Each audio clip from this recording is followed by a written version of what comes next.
परीक्षित महाराज की भी विदाई हो गई, सुखदेव जी की भी विदाई हो गई। अब विदाई का समय हमारा भी आ चुका है। तो माताओं, इन 7 दिनों में मैंने प्रयास किया, जो भी टूटे फूटे शब्दों से जो कहा गया मुझसे, वो मैंने कहने का प्रयास किया। ठाकुर जी को अपना कंठ समर्पित करके ठाकुर जी ने जो भी बुलवाया वो मैंने बोल दिया।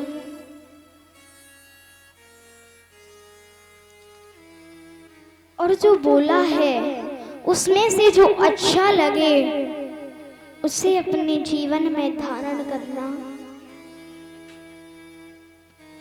क्योंकि शास्त्रों में कोई त्रुटि नहीं है, शास्त्र पूरे हैं, उनकी एक एक बात में कोई त्रुटि नहीं है।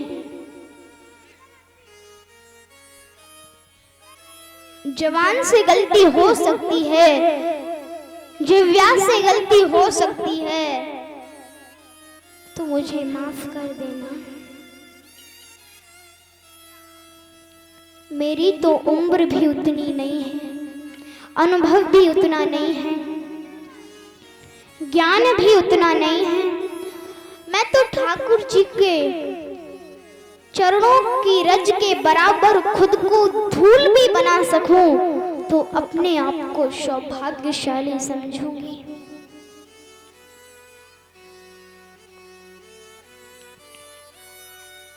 ये तो आप सब बड़ों का आशीर्वाद है, जो ऊर्जा शक्ति मुझे मिलती रही और मैं कुछ टूटा फूटा बोल सकी।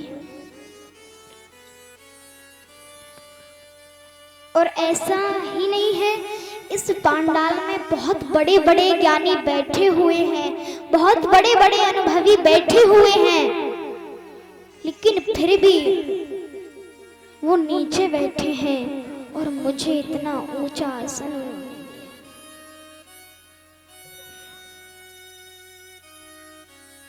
तो इसको मैं उस रूप में लेती हूँ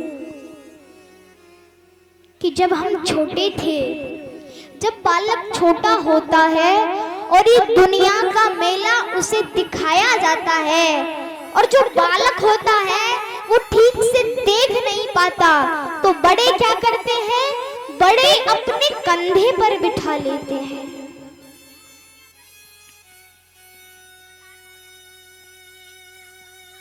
आपने मुझे इतना ऊंचा आसन देकर अपने कंधे पर बिठाया हुआ है, इसका मैं सम्मान रख पाऊं वैसा आशीर्वाद मुझे देना।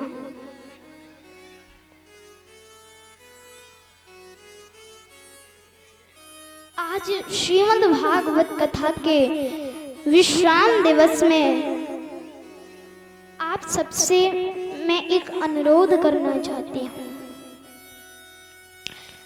कि आपने पहले भी कथाएं यहाँ कराई होंगी, फिर सबने कथाकार को विदा किया होगा, संतों को विदा किया होगा, गुरुदेव को विदा किया होगा, कुछ ना कुछ तो जरूर ही देते हैं।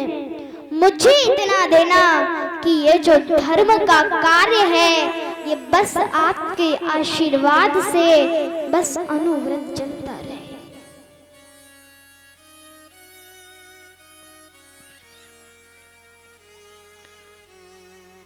इतना ही मुझे चाहिए।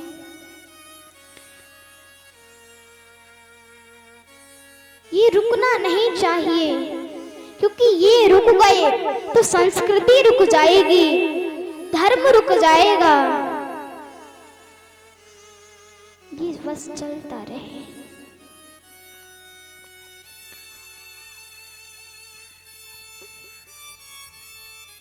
इतने 7 दिन मुझे इतना प्यार मिला, इतना प्रेम मिला, कि मुझे ये महसूस नहीं हुआ कि मुझे यहाँ मेरी माँ की कमी महसूस हो रही है। मैं इस पूरे क्षेत्र की माताओं को नमन करती हूँ, हृदय से नमन करती हूँ।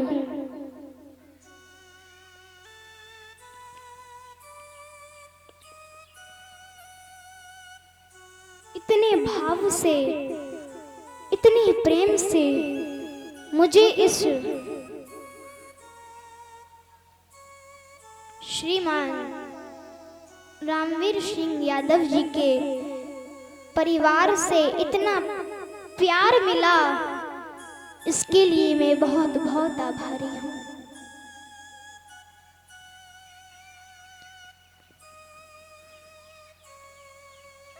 माताएं जब भोजन कराने बिठाती थी तो कितना भी खा लो, फिर भी कहती थी अरे आपने तो कुछ खाया ही नहीं,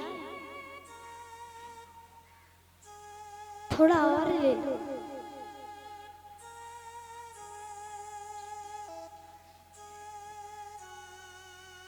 ये क्या है? ये एक अपनापन है,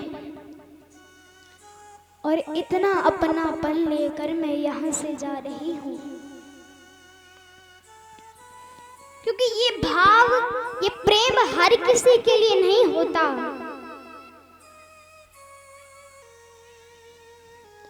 आपने मुझे इतना प्यार दिया कि मैं ये बात कहने पर मजबूर हूँ।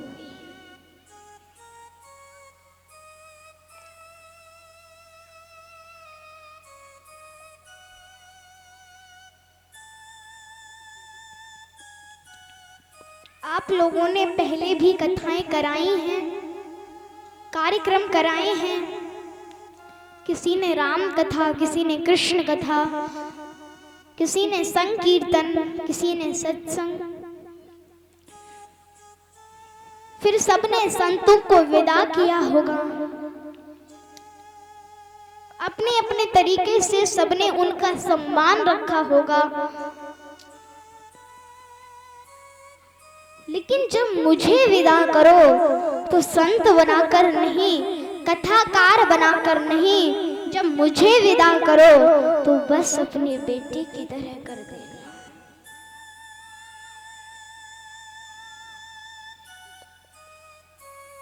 बड़े होकर मुझे इस गांव से जाना नहीं है, मुझे छोटा बन करके जाना है। मैं ऐसा क्यों बोल रही हूँ? क्योंकि आप कथाकार को एक पल के लिए भूल सकते हो, लेकिन अपनी बेटी को कोई नहीं भूल सकता।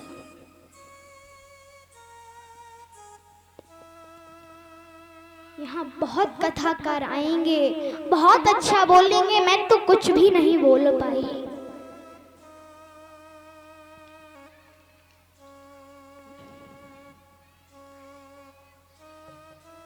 आप सभी मुझे आशीर्वाद दीजिए कि जो धर्म का कार्य है बस चलता रहे, चलता रहे।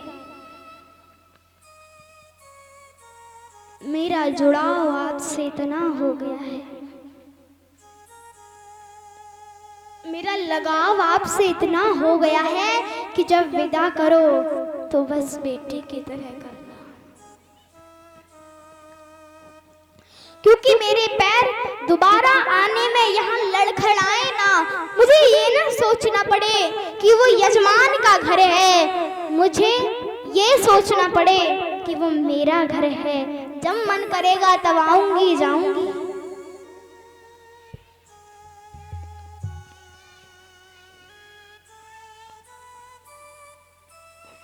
अब बहुत कुछ मैंने कहा, अब ऐसा लगता है कि शांत हो जाए। मैं तो ठाकुर जी से प्रार्थना करूंगी आप सबको आगे बढ़ाते रहें, ये धर्म का कार्य हमेशा चलता रहे।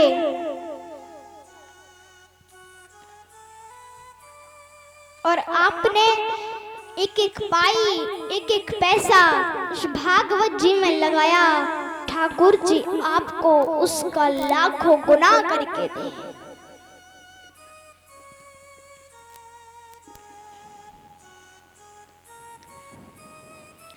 और ये भागवत खाली नहीं जाती,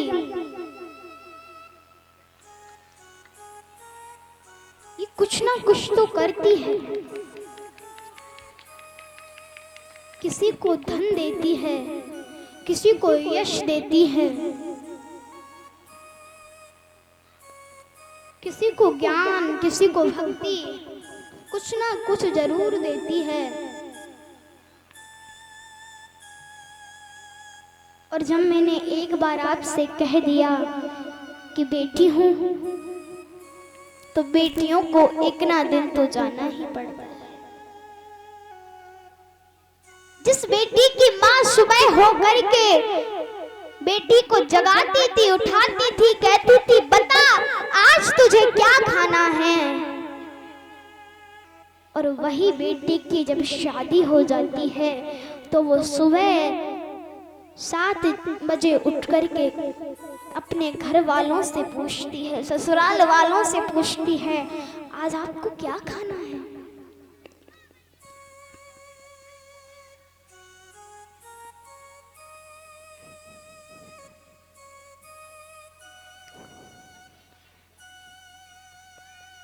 ऐसी मेरी प्रार्थना है प्रभु से कि आप सबको आगे बढ़ाती रहें। मैं समस्त